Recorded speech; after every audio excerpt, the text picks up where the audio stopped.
Yo, what's good? It's your boy. We back at it with another video. We here to continue the series on the Mars sign series on Mars and Leo, right? Now Mars, I told you guys, in Roman mythology is known as the god of war, basically. Wherever it's at in your chart by sign, which is Leo basically, and also by house, can show us to where we have like conflicts and quarrels, as it's a malefic planet along with Saturn, but it's a malefic planet. That's the reason why. So other things that it shows, Mars is going to show how you act, right? But you also want to compare your Mars and Leo in terms of how you act with what your ascendant sign is, basically, and what's going on in that first house. That's going to tell more in terms of the planets and just the sign that's on that cusp, basically. So there's multiple areas you got to compare in the chart, basically, to see how one would act or how you guys would act. It also shows us our desires and where you direct your energy, or kind of like how you direct your energy. It's going to show us how you deal with anger and aggression. It also shows us sexual expression. Now, for sexual expression and how you are in the bedroom, also compare this with your 8th house and what's going on there, if any planets are there, as well as the sign that's on the cusp, basically, right?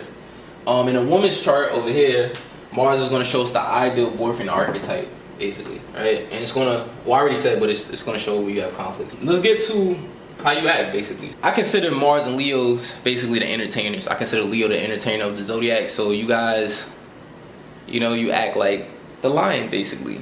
Now, what is the lion? What is the entertainer? What is the Leo?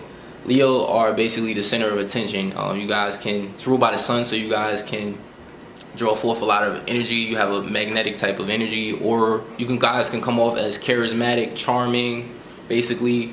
Again, the center of attention, right? Also very courageous and generous, right? That's the positive side. Now, the negative side is Leos can want things to revolve around them or be egotistical, as the sun can rule over the ego or deal with the ego. So that's kind of the negative side, depending on how you're vibrating, right? You will see a lot of entertainers with Mars coming through the sign of Leo, as Leo, I told you guys, rule over the entertainment industry. Also Leo in the 5th house, since this is the house of Leo. You'll see a lot of entertainers with that placement as well too. Just as a heads up, so you guys know. Now, in terms of your desires and how you direct your energy, you could desire to be seen, because Leo is the attention grabber. You know, you have a radiant type of energy, basically. You know, you could desire to actually be into the entertainment industry. You could be into any type of acting, singing, dancing. This is why you'll see a lot of entertainers with this placement. Anything that deals with creativity too, you know what I mean? Because Leo's a very creative sign, basically. It's about self-expression, which is what the sun and Leo energy deals with. Politics also fall under Leo as well. Now, in terms of how you deal with anger and aggression, Leo likes to entertain. So people with Mars and Leo definitely can be dramatic. You know what I mean? When you guys are angered, you guys can make a scene, basically, and be dramatic. So that's just something to be mindful of. You don't want to be, I mean, you got free will, you do what you want to do, but, you know, sometimes it can be bad if you're making too much of a scene, basically being too dramatic. So that's just something to keep in mind with people with this placement. Sexual expression.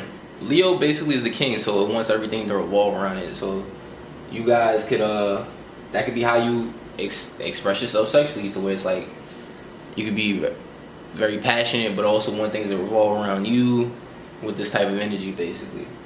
You may find that you have conflict. Leo can also rule over children, so you may have conflict with children or just other people that are in the spotlight, basically. You may find that you have some type of conflict or quarrels there. That's one thing to note too as well. You could also have conflict with people because you actually are shining pretty bright yourself and coming off as a star, you know what I mean, having that star potential. So that's another way that conflict may show. And in a woman's chart, ideal boyfriend archetype, right? Again, same qualities. You need someone who's generous, loyal. You need someone who's could be into the arts of any sort. So you guys, creative. You need someone who is a leader too. Leo is a leader type of energy. You know, someone who's charming. You know what I mean? It could be people who are in that entertainment industry. You know what I mean? Especially if you're directing your energy in this way, you need someone to match your fly, basically, for you. Mars and Leo type individuals. I tell everybody, and I'm going to leave a link either above the video in the corner or down below, that I made a video on keywords that correspond with each zodiac sign a while back. So what I want you guys to do, or excuse me, the women to do, is define ideal boyfriend archetype energy. Look at Mars through Leo, but also look at the house it's in. The house is going to reflect the certain zodiac sign. So if it's in the first house, you need someone with Mars slash, excuse me, Leo slash Aries energy, because first house corresponds with Aries. If it's your Mars sign in the second house, then you need someone who is basically going to have Taurus type of qualities too, right, in terms of your ideal boyfriend archetype. If it's in the third house, this is Gemini, right? If it's in the fourth house, Cancer. Fifth is double down in that Leo energy, as fifth house represents Leo. Sixth would be Virgo energy. Seventh would be seventh would be Libra energy. Eighth is Scorpio. Ninth is Sagittarius. 10th would be Capricorn. 11th would be Aquarius, and the 12th would be Pisces energy, right?